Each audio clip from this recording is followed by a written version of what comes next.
Oke, semoga sudah terlihat ya teman-teman ya. Nah, hari ini teman-teman kita Fitcode e-commerce business kita bakal membahas tentang customer relationship management. Nah, ini sebenarnya di sesi 10, tapi karena ini merupakan tugas teman-teman ya. Jadi deadline sampai tanggal 9 Juli kalau nggak salah. Jadi kalau ada yang belum mengerjakan sambil disimak aja materinya, siapa tahu masih agak bingung gitu. Oke, hari ini kita mau bahas customer relationship management. Sebelumnya ada yang pernah dengar ini belum, teman-teman? Atau yang mungkin sudah mengerjakan tugasnya, sempat lihat sedikit materi, ada yang sudah pernah dengar Customer Relationship Management atau CRM?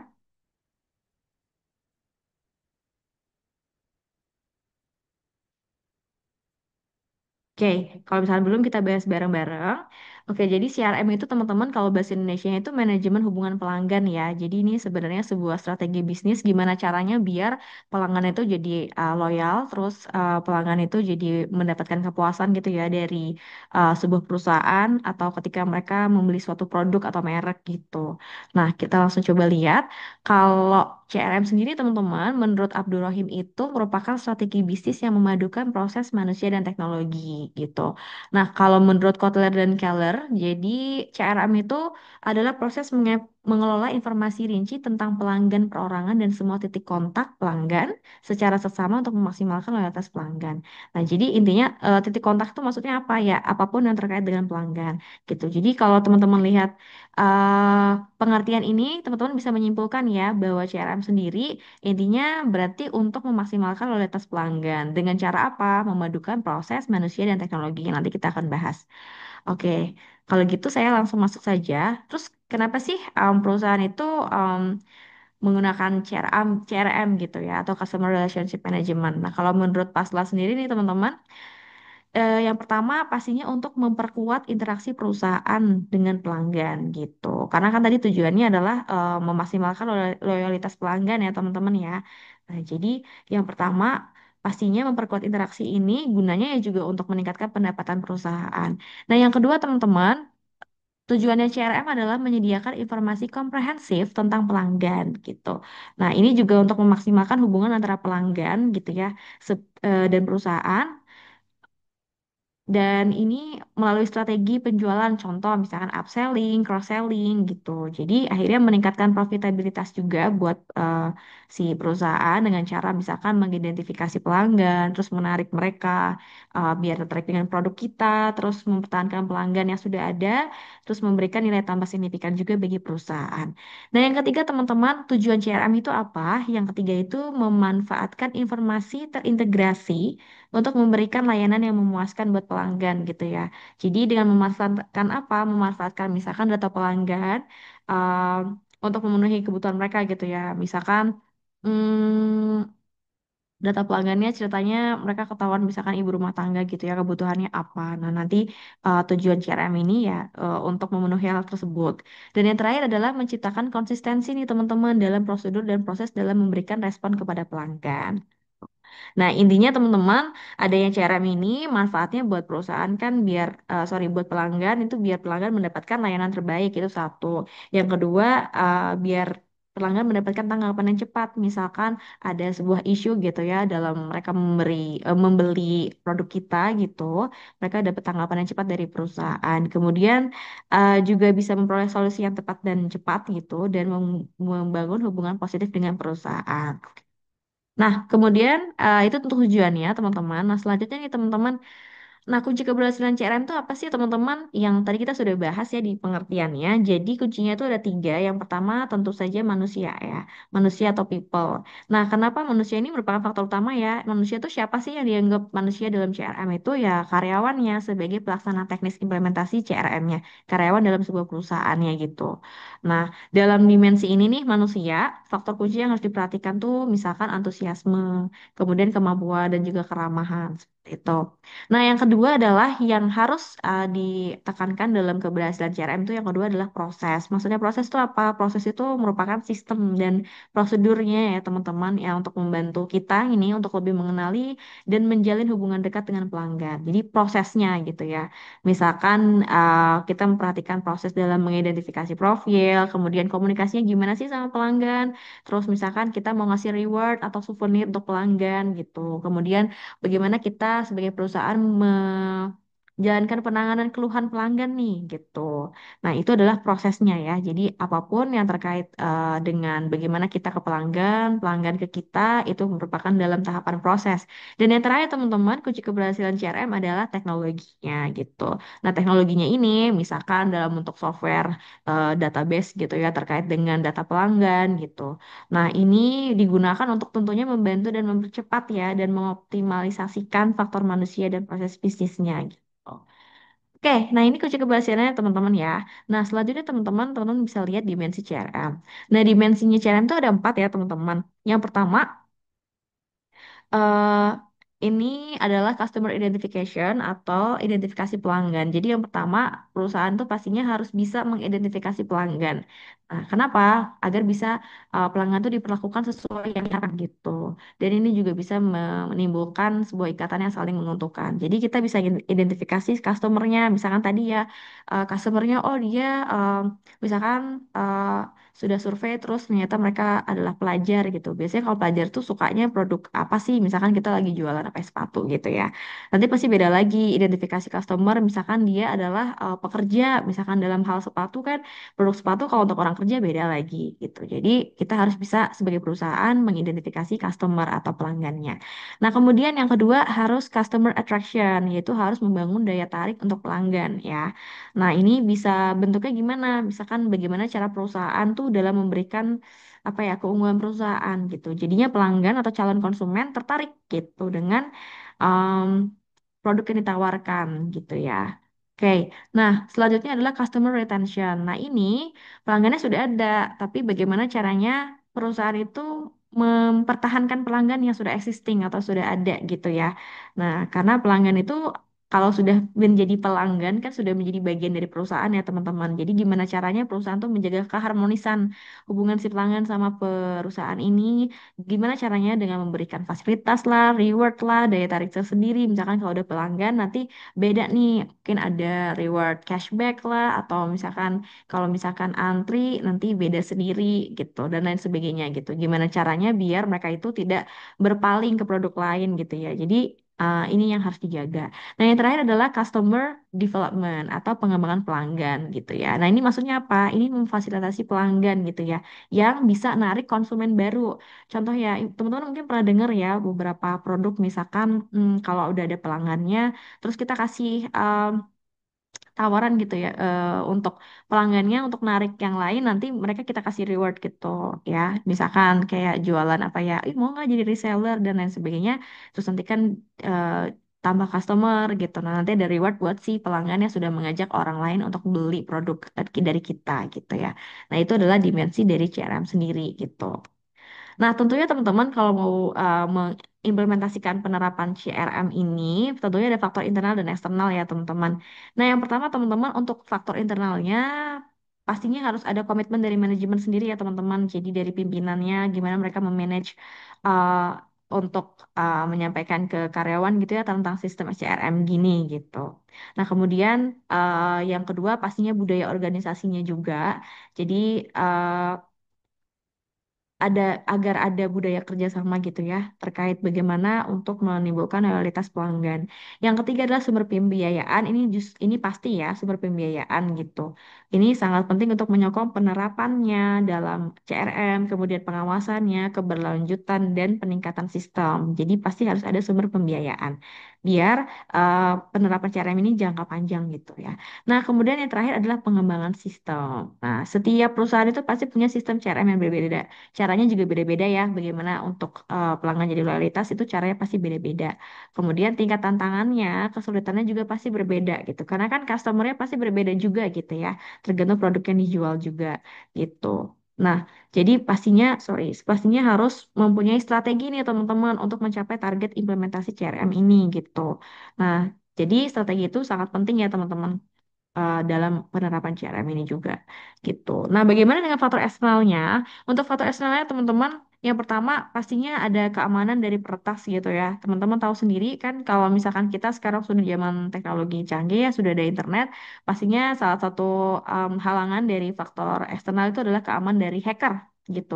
Jadi pastinya ada ancaman privasi data gitu ya kan kita punya data pelanggan, gimana caranya itu nggak boleh bocor gitu ya ke khalayak umum gitu. Dan banyak banget kan data pelanggan yang sudah dikumpulkan, let's say datanya misalkan di Tokopedia dan lain sebagainya, bocor gitu ya, lalu dijual di pasar gelap. Nah itu kan serem gitu. Nah gimana caranya perusahaan itu bisa mengontrol ini? Gitu. Karena kalau ada kebocoran data pasti itu mempengaruhi kepercayaan dari si pelanggan ke perusahaan kita gitu. Kemudian ya faktor eksternal selanjutnya adalah perubahan teknologi nih. Nah, perubahan teknologi kita tahu ya perkembangan teknologi dari tahun 2000-an sampai sekarang tuh udah berkembang pesat banget dan cepat banget berubahnya gitu. Jadi bagaimana caranya perusahaan itu bisa beradaptasi gitu ya dengan software-software terbaru yang berkaitan dengan pengembangan si CRM ini gitu. Jadi harus yang gimana caranya kompatibel gitu. Oke, teman-teman, itu untuk faktor internal dan eksternal. Nah, selanjutnya yang terakhir ini ada fase CRM, ya. Fase-fasenya ada apa aja? Ini menurut Kalakota dan Robinson tahun 2001, CRM itu ada tiga fase ya, teman-teman. Nah, yang pertama, ini fase dalam mengelola daur hidup pelanggan gitu. Nah, yang pertama ada acquire. Acquire itu maksudnya mendapatkan pelanggan baru, ya. Ini jadi, mendapat customer baru. Ini tahapan awal. Nah, jadi ini gimana caranya apa ya sebagai sebuah upaya promosi ya teman-teman yang dilakukan perusahaan untuk bisa memperoleh pelanggan baru ya dengan cara apa? Ya perencanaan dulu ya, perencanaan yang matang untuk mengenalkan produk dan jasa dari perusahaan kita. Nah, jadi dengan strategi penjualan yang baik nih teman-teman, maka perusahaan tuh dapat menjadikan pelanggan eh, yang potensial gitu, yang potensial menjadi pelanggan baru. Ya, misalkan contohnya pemberian promo gitu. Kemudian fasilitas registrasi untuk menjadi member ya. Kalau misalkan produknya masih baru kan kita memang harus banyakin promo ya teman-teman biar pelanggan calon customer tuh coba dulu kalau cocok bisa jadi pelanggan. Nah, ini tahapan pertama yaitu acquire. Yang kedua ini tahapan enhance. Nah, enhance itu meningkatkan profitabilitas dari customer yang sudah ada gitu. Nah, jadi ini tahapan di mana perusahaan itu sudah berhasil nih dapat pelanggan baru gitu. Nah, gimana caranya? Setelah itu perusahaan berupaya dalam meningkatkan hubungannya dengan customer yang sudah ada gitu. Misalkan nambahin fitur tambahan nih, menyediakan berbagai fitur tambahan yang akan menjawab kebutuhan pelanggan. Misalkan contohnya call center, kemudian upselling, request order gitu ya. Ada misalkan my wish list dan lain sebagainya. Jadi ini tahapannya sudah dapat pelanggan ya teman-teman. Nah, selanjutnya teman-teman yang terakhir itu adalah retain. Nah, ini yang tahapan terakhir, yaitu gimana caranya mempertahankan si customer itu yang udah jadi pelanggan untuk tetap loyal ke produk kita untuk jangka panjang. Nah, ini gitu ya. Jadi cara mempertahankan pelanggannya. Jadi fokusnya pada kemampuan adaptasi dari layanan yang diberikan pada customer gitu. Nah, pada tahap ini teman-teman, jadi membutuhkan adanya pemahaman nih secara luas mengenai kebutuhan customer. Jadi ini lebih detail lagi karena kan sudah dapat pelanggan, gimana caranya mereka nggak kabur gitu dari produk kita.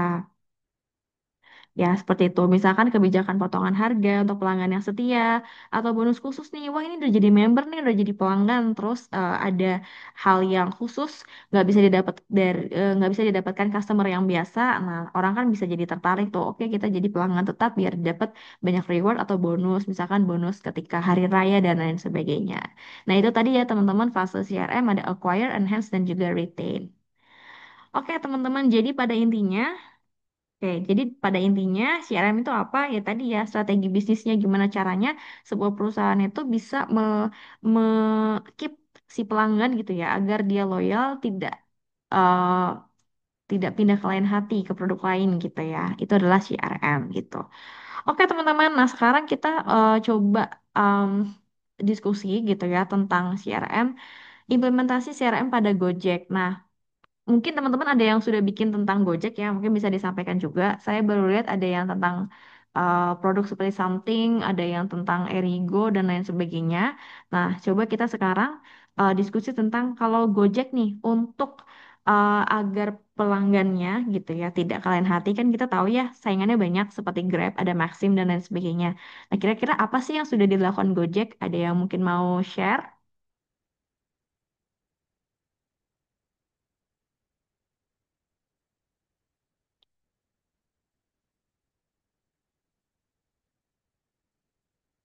Ada pengguna Gojek di sini dan sudah menjadi pelanggan tetap Gojek gitu dan sudah merasakan eh, bagian dari bentuk implementasi CRM-nya Gojek.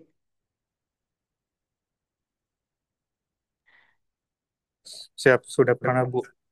Oke, iya silakan. Sebagai ini, apa kira-kira implementasi CRM Gojek yang mungkin dirasakan gitu? Eh, izin menjawab kalau saya sih mungkin seringnya di GoFood-nya ya Bu. Oh, oke, GoFood-nya Ya, ya.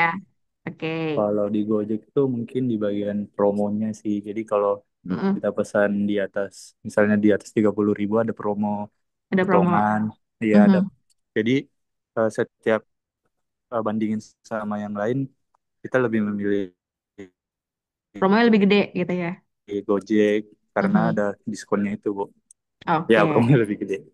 Jadi oke. mungkin di situ sih CRM. Oke, ya, terima kasih Mas Ripuryo.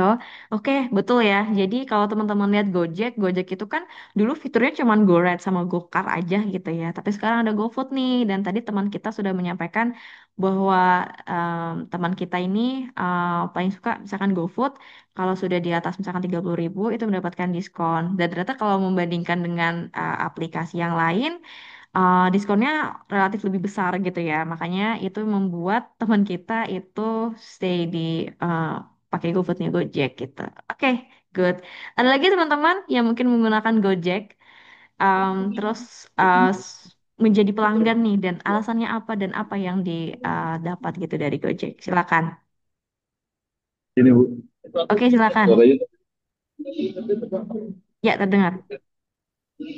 itu dari Gojek biasanya ada nyediain voucher gitu Ibu. Jadi kita beli Ini apa? voucher, voucher. Oh, voucher. Oke, ya, voucher. Kita beli voucher lebih murah daripada kita biasa beli apa namanya langsung gitu harga harga paketan gitu Hmm, Bu. oke, oke. Jadi dia biar kita jadi beli terus pakai Mm-mm. beli voucher. Oke. Ya, betul. Oke, terima kasih tadi Mas siapa? Oke, Mas Zuli ya. Oke, ya betul. Gojek juga suka memberikan seperti voucher gitu ya teman-teman dan dibanding dengan aplikasi lain juga relatif lebih ini dan itu membuat si pelanggan jadi ya benar tadi yang dibilangnya jadi pengen beli terus. Nah, itu sebenarnya yang dimaksud dari Gojek. Mereka pengen itu gitu ya dari pelanggan. Oke, terima kasih yang sudah menyampaikan. Ada lagi teman-teman yang mungkin menggunakan Gojek? Ada yang menggunakan GoPay-nya nggak? GoPay itu bagian dari eh, implementasi mereka juga gitu ya teman-teman. Karena kan GoPay itu memudahkan si customer juga ya teman-teman untuk membayar ini itu gitu. Kalau teman-teman sadar sekarang GoPay itu sudah terintegrasi ke banyak sekali em, hal untuk membayar gitu pembayaran. Bahkan teman-teman bisa bayar, misalkan contohnya apa ya? Kayaknya nggak bayar Google Drive gitu-gitu juga bisa pakai GoPay sekarang. Terus macam-macam beli pulsa lah ini itu dan itu bisa pakai GoPay ya itu merupakan salah satu bentuk cara mereka gimana caranya biar kita kan jadi merasa mudah gitu ya merasa mudah praktis sehingga kita mau pakai itu terus gitu. Oke, kalau begitu ada lagi mungkin yang lain teman-teman yang juga menggunakan Gojek.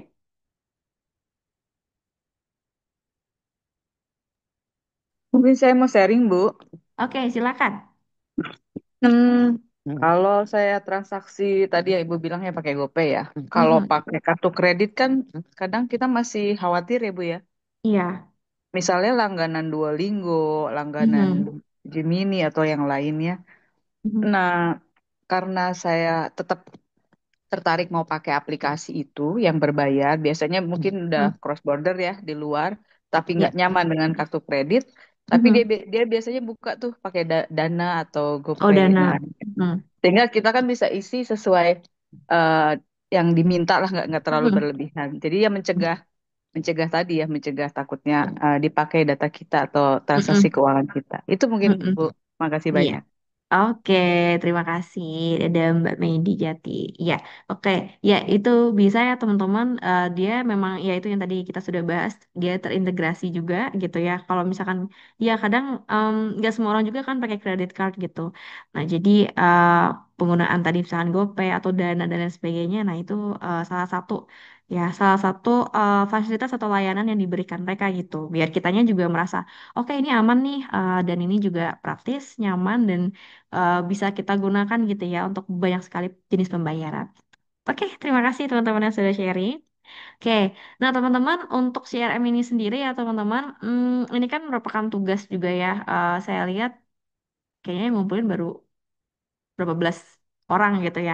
Jadi dari tambahan VidCon hari ini mungkin bisa ada ide gitu ya untuk cari gitu tentang CRM perusahaannya atau produknya bebas apa saja, nggak terbatas Gojek atau yang saya contohkan kayaknya saya contohkan something gitu-gitu ya. Teman-teman bisa cari yang lain juga atau bahkan UMKM itu juga bisa. Misalkan teman-teman punya UMKM atau kenal sebuah UMKM yang teman-teman sering langganan atau apapun itu bisa juga gitu ya dibikin esainya gitu. Dan bentuknya esai saja ya teman-teman gitu. Dan jangan lupa dikumpulkan di tanggal 9 Juli gitu, pukul 23.59. Oke, kalau begitu teman-teman, sebelum kita akhiri, apakah ada pertanyaan terkait CRM ini sendiri teman-teman? Atau terkait tugas?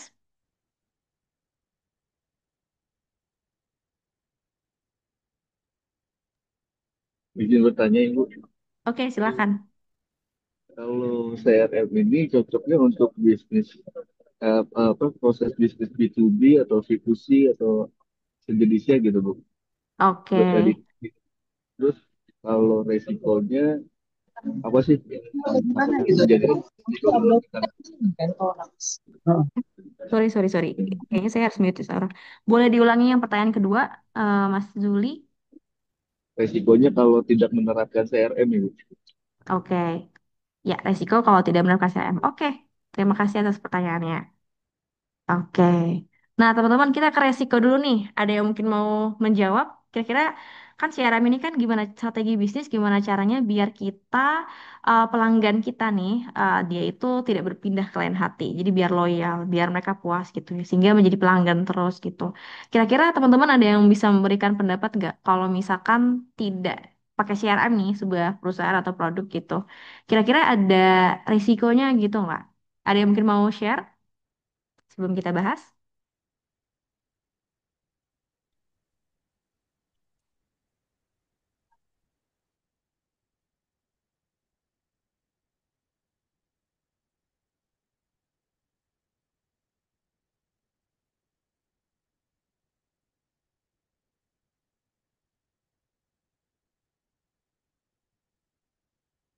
Ada yang mau share, teman-teman? Resiko misalkan kita tidak Oke, silakan. Izin share, Bu.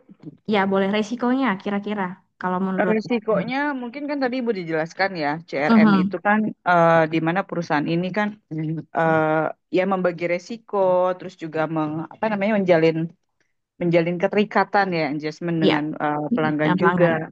Betul. Pasti eh, kalau melihat dari penjelasan Ibu tadi juga, Mhm. resikonya salah satunya ya tanpa adanya sistem CRM ini akan ada potensi untuk kehilangan peluang penjualan ya. Mhm.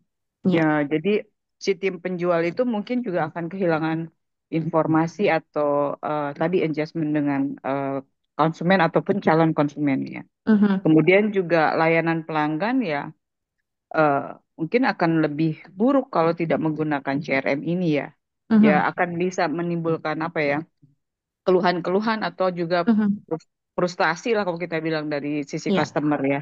Mhm. Terus juga tadi kan selalu berinovasi dengan CRM kan. Karena dia Mhm. menyediakan apa ya informasi 360 derajat lah gitu kan. Nah, Mhm. sehingga kalau nggak pakai CRM ini ya si customer yang sudah ada ataupun calon customer itu kayaknya nggak dapat info-info ya, Mhm. wawasan-wawasan mengenai pelanggan. Ya, Ya. untuk internal mungkin koordinasi ya, koordinasi antar Mhm. tim itu akan dimudahkan kalau ada CRM. Ya Ya, pasti ujung-ujungnya nanti kalau perusahaan kan efisiensi ya Bu ya. ya betul. Efisiensi operasional ya ujung-ujungnya ya tanpa ada dengan tidak hadirnya CRM di suatu perusahaan ya kayaknya efisiensi di sisi operasionalnya agak kurang ya Bu ya. Itu Mm-mm. aja mungkin Bu. Iya. Oke, terima kasih Mbak Medi Jati. Oke, betul ya jawabannya. Jadi sesuai dengan tadi ya kita sudah bahas tujuan dan manfaat dari CRM. Untuk intinya banget ya adalah untuk biar pelanggan loyal gitu ya. Kita harus cari, tadi kan caranya kita mengidentifikasi pelanggan nih. Kira-kira nih eh, customer kita tuh kayak gimana? Kan kita biasanya kan survei pasar dulu gitu ya. Misalkan produk kita apa gitu. Misalkan produk kita mungkin teman-teman tahu Blackmores gitu ya. Itu kan untuk ini ya suplemen dan lain sebagainya. Mereka bikin macam-macam, ada untuk pregnancy, ada untuk vitamin D lah, lain sebagainya gitu. Pastinya kan mereka survei pasar dulu gitu ya. Mereka harus bisa mengidentifikasi dulu si calon customernya dulu gitu. Nah, kalau misalkan tidak menggunakan CRM gitu ya, sebenarnya risikonya itu ya sesuai kebalikan dari manfaatnya gitu. Yang satu yang tadi sudah teman kita sebutkan, jadi susah gitu untuk mengkolek em, data pelanggan gitu ya. Maksudnya identifikasi pelanggannya seperti apa. Kemudian dari sisi internal betul sekali, memang dengan adanya CRM ini kan strategi bisnis ya teman-teman. Jadi makanya akan jauh lebih efisien gitu. Kenapa? Kan kita sudah ada database-nya terkait pelanggan. Misalkan, oh ternyata pelanggan kita tuh rata-rata umur segini sampai segini gitu. Banyak laki-laki atau perempuan gitu. Terus mereka lebih sukanya seperti apa. Nah itu kan bagian dari CRM ini gitu ya teman-teman gitu. Jadi uh, risikonya memang kalau teman-teman tahu kan sekarang bisnis banyak banget ya yang berkembang dan mirip-mirip. Kalau kita nggak ada strategi bisnis yang mengunggulkan kita dan membuat produk kita dalam produksinya efisien, nah takutnya kita jadi agak ketinggalan gitu ya dengan yang lain. Oke, semoga itu menjawab ya. Dan tadi sudah dijelaskan banyak oleh teman kita, Mbak Medi Jati. Gitu. Nah, yang kemudian yang kalau pertanyaan pertama tadi terkait ini tuh cocoknya sebenarnya CRM itu di tipe bisnis yang kayak gimana gitu ya. Kayak jadi sebenarnya eh kalau CRM itu B2B itu sebenarnya lumayan cocok juga B2B bisa gitu ya. Bisnis to bisnis ya kita sudah pernah bahas karya bisnis to bisnis karena dia kan bisnis to bisnis tuh sebenarnya tipe bisnis yang lebih kompleks gitu dan jangka panjang gitu ya. Karena kan basisnya tuh kontrak terus habis itu kerjasama strategis juga gitu ya. Jadi ini lumayan ini bisa dipakai gitu ya untuk B2B juga gitu. Nah, kalau C2C itu tentunya juga bisa contoh yang marketplace yang kita sudah bahas misalkan Shopee, Tokopedia gitu ya. Gitu. Jadi ini juga bisa sebenarnya semua tipe bisnis itu bisa menggunakan CRM karena memang kan tujuannya satu ya untuk bikin pelanggan tuh jadi loyal sama produk kita gitu. Ya, jadi eh, B2B bisa, C2C bisa, dan beberapa tipe, sorry, hampir semua tipe bisnis itu pastinya bisa menggunakan CRM. Semoga bisa menjawab ya untuk CRM ini. Terima Oke, kasih Bu. iya, makasih kembali.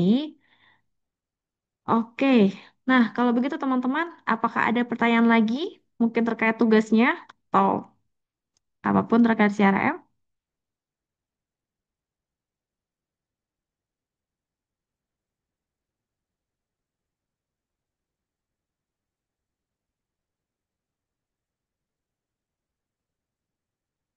Oke, kalau tidak ada, saya izin stop share. Saya ingatkan kembali ya terkait dengan tugas ya, jangan lupa teman-teman dikumpulkan gitu. Eh, Berarti waktunya masih sekitar 4 hari lagi gitu. Jadi dan jangan lupa ini hanya esai saja. Jadi teman-teman nggak perlu bikin makalah kayak pakai cover gitu itu nggak perlu. Jadi esai saja. Esai itu kan biasanya paling berapa paragraf sih. Yang penting menjelaskan secara tepat gitu ya apa yang dimaksud di instruksi tugas tersebut gitu ya. Dan boleh banget nggak sesuai sama kan saya cuma menyontohkan doang ya terkait something dan lain sebagainya. Jadi teman-teman bisa cari perusahaan yang lain gitu atau produk yang lain seperti itu. Dan satu lagi jangan lupa untuk input referensi. Jadi kan pasti teman-teman menjelaskan terkait CRM, menjelaskan terkait dengan eh, apa namanya knowledge tentang produk tersebut atau perusahaan tersebut kan pasti cari tahu kan di internet. Nah, jangan lupa untuk dikasih referensinya ya teman-teman ya gitu. Jadi ini belajar untuk apa tidak langsung mencatut tapi tanpa referensi gitu. Oke deh, saya izin